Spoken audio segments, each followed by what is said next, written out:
Hi, boys and girls.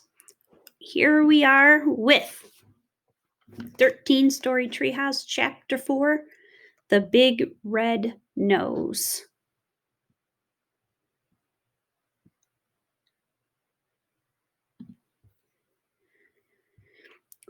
We raced back upstairs. A big red nose filled the video phone screen. Uh-oh, it was Mr. Big Nose, our publisher. He was angry.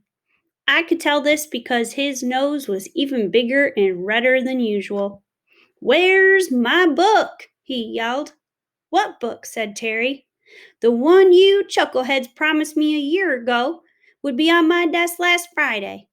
"Oh," said Terry. "Is it last Friday already?" "It's past last Friday already," shouted Mr. Big Nose. "Way past. And your book is still not on my desk."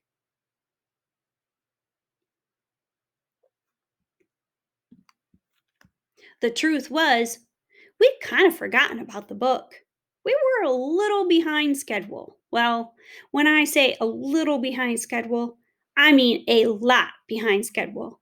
And when I say a lot behind schedule, I mean a lot behind schedule. Not that I was about to let Mr. Big Nose know that. He was already pretty angry, and the angrier he gets, the bigger his nose gets. And if his nose got any bigger, I was worried that it might explode. And that was not something I wanted to see, especially not in 3D. Above, an artist's impression of what it would look like if Mr. Big Nose's nose exploded. "No problem, Mr. Big Nose," I lied. "It's under control. We'll get it to you as soon as we can." "Well, as soon as you can had better be by 5 o'clock tomorrow afternoon, or else."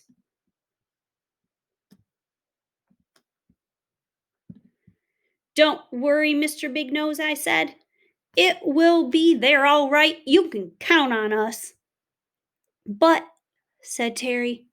I quickly ended the call before Terry could say anything that would make Mr. Big Nose any angrier than he already was. "You shouldn't have told him that," said Terry. "I'm way too busy to get it done by tomorrow. Look at my to-do list. I'm full up." Ooh, he is right, isn't he?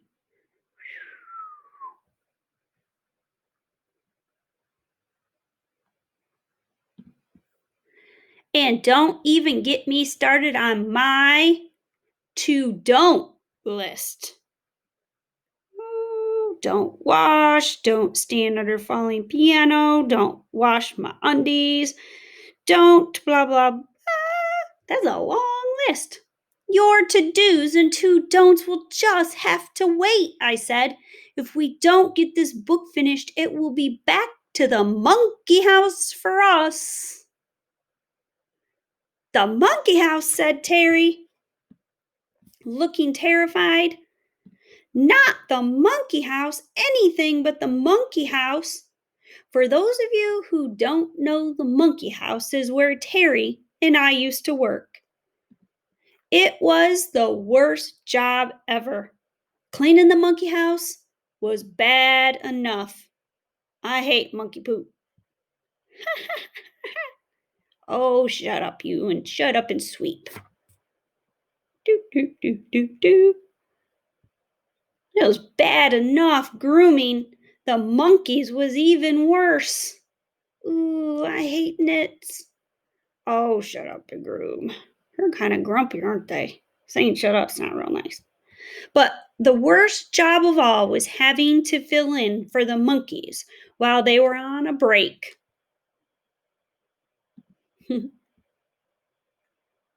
There they are.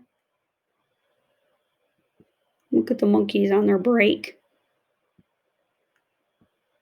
There's Andy and Terry. "Mommy, Those two don't look like real monkeys. Shh, don't talk so loud. Oh, you hurt their feelings. I'm not going back to the monkey house, said Terry, and that's final. And you won't have to, I said. Not if we get our book finished. Come on, let's get started. We've only got until tomorrow. Chapter 5, The Drawing Competition. We went to the kitchen table. It's where we do most of our work. Or rather, in the case of the past year, it's where we didn't do most of our work. But that could soon be fixed. I figured Terry would have a few funny sketches in his drawing folder to get us started. It would simply be a matter of grabbing the best ones, adding a few words, and hey, presto, we'd have our new book.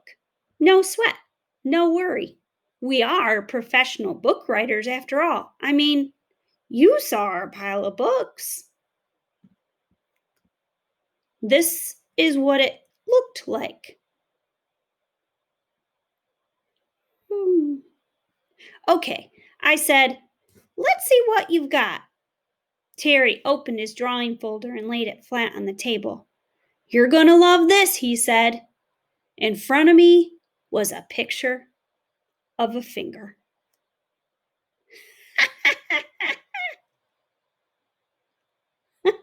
Self-portrait of a finger. So it's like a selfie of a finger. This is just a picture of a finger, I said. Yes, said Terry proudly. But not just any finger. It's my finger. Uh-huh, I said. What else have you got? I've got a close-up picture of my finger, said Terry. And it's labeled. Self-portrait of a finger. Labeled. Oh, dirt and germs, mousse, fingerprints, fingernails, moon, the man in the finger, a singing flea.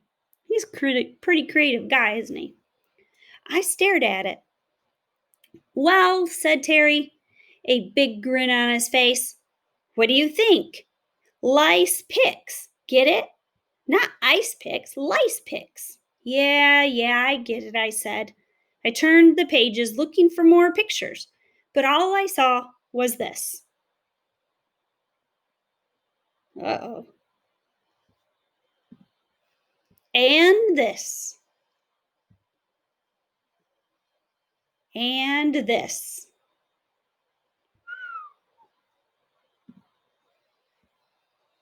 Is that it? I said. 2 pictures? You've had a whole year and you've only come up with 2 pictures? Honestly, Terry, do you expect me to do all the work, the pictures as well as the writing? Of course not, said Terry. You can't draw. Oh, yes, I can, I said. Drawing is easy. It's coming up with the words that takes real skill. Well, if you think drawing is so easy, then let's have a competition, said Terry, handing me a pencil. No problem, I said.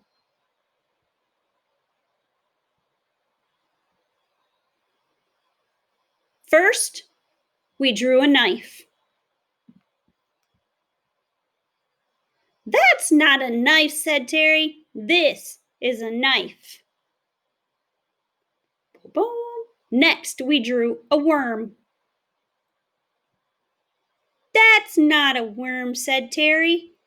This is a worm. Wow, my picture is so good the bird thinks it's real. Next, we drew a banana. That's not a banana, said Terry. This is a banana. Wow, my picture is so good, it even tastes like a banana. Took a bite right out of his paper. Are you kidding me? No, I said, that's not a banana. This is a banana.